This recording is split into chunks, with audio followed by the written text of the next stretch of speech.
All the newspapers reported yesterday about the transition in the leadership of the Supreme Court of India. About the 49th Chief Justice of India, U. Lalit, stepping down, and 50th Chief Justice of India, D.Y. Chandrachud, assuming office. We'll have to wait and see how Chief Justice Chandrachud's tenure pans out in the next 2 years that he will be in office. He does not seem to be a man in a hurry. He gave out an impression in a long interview with the Indian Express yesterday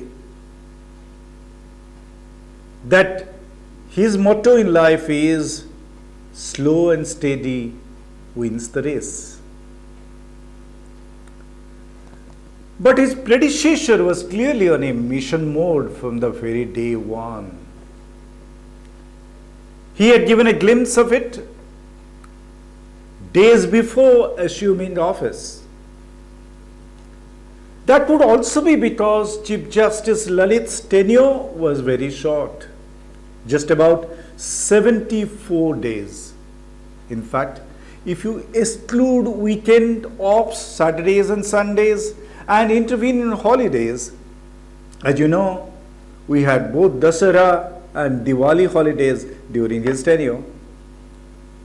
In that case, Chief Justice Lalit's tenure just works out to 52 working days. So, he chose to hit the ground running. One of Chief Justice Lalit's first and momentous decisions was to set up the constitutional courts to decide the larger constitutional issues pending before the apex court for years. Remember, the politically sensitive cases such as reservation for the economically weaker sections, the judgment was delivered on CJI Lalit's last working day. Demonetization, notices have been issued to the union government, which has reacted very strongly, saying that it was a policy decision beyond the purview of the Supreme Court. You also had the question of the validity of the electoral bonds, which has again been scheduled for hearing on 11 November. Again, this is a case in which the government is very defensive. It says that it's the purview of the Election Commission to raise questions, not that of the Supreme Court of India. The anti-defection law center-state relations, especially in the context of Delhi state and the center conflict, challenges to the Citizenship Amendment Act, Article 370, crackdown on the fundamental rights in Kashmir. There are so many issues. Successive Chief Justices had steered clear of most of these issues in which the government was on the dock. Chief Justice Ramanna, who was Chief Justice Lalit's predecessor, had a 16-month-long term as the head of the judiciary, but he chose to put all these issues in cold storage, giving a safe passage to the central government. But Chief Justice Lalit was in no mood to oblige the executive. He positioned the apex court as a true custodian of the rights of the citizens. On the very first day of assuming office, CJI Lalit set up 6 constitutional benches and listed at least 24 constitution bench cases that had been drowned and buried for a long time, to quote the words of eminent jurist K.K. Venugopal. Of these 24 cases, the Constitution benches have already given the ruling in 4 cases during Chief Justice Lalit's tenure. The other cases are being heard, and one can reasonably expect the judgments in the days to come. Chief Justice Lalit's this initiative is a milestone in the administrative side of the Supreme Court of India. Mind you, CJI Lalit achieved this without creating a coterie culture. You remember the unprecedented press conference by 4 senior-most judges against the then Chief Justice of India, Deepak Mishra? Those 4 judges had then accused the CJI of creating a cabal in the Supreme Court, assigning significant cases only to a select few.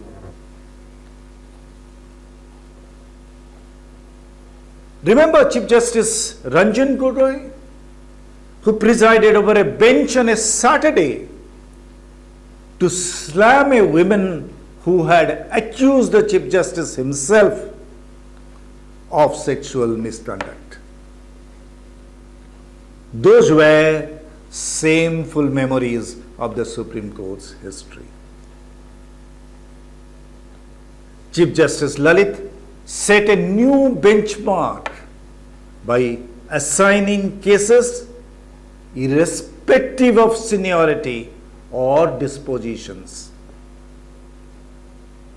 Can you see that Chief Justice Lalit himself was overruled by his fellow judges in the EWS quota case last week? Clearly, Chief Justice Lalit, as the master of the roster, has given a new direction to it, which must be followed by his successors. But then that was not the sole achievement. CJI Lalit's brief tenure had other laurels as well. He discarded the questionable practice adopted by some of his predecessors to pick and choose the cases for listing. In that practice, many cases politically adversarial to the government were consigned to the back burner. CJI Lalit made it mandatory that all fresh cases are listed and placed before the judges within a maximum period of 2 weeks.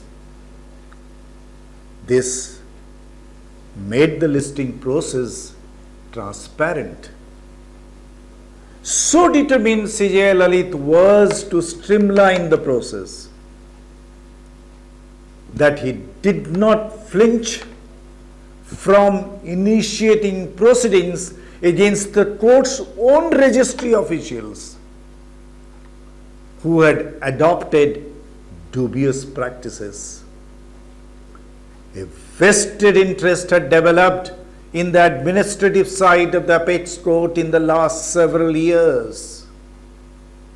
Chief Justice Lalit tried to smash it with a heavy hand. But due to his short tenure, the task is not completed yet. It is to be seen if the new Chief Justice, D.Y. Chandrachud, will carry the process to its logical conclusion. It is also to be seen if Chief Justice Chandrachud would carry forward the historic trend of live streaming of the Supreme Court proceedings ushered in during the tenure of CJI Lalit. Chief Justice Lalit must be complimented for bringing about extraordinary transparency in the working of the Supreme Court, both in its judicial as well as in its administrative side. But there is one blemish in the otherwise sparkling record of Chief Justice Lalit's tenure. That was about one of his decisions in the administrative side. In his wisdom, he agreed to constitute a special bench on a Saturday to hear the petition of the National Investigation Agency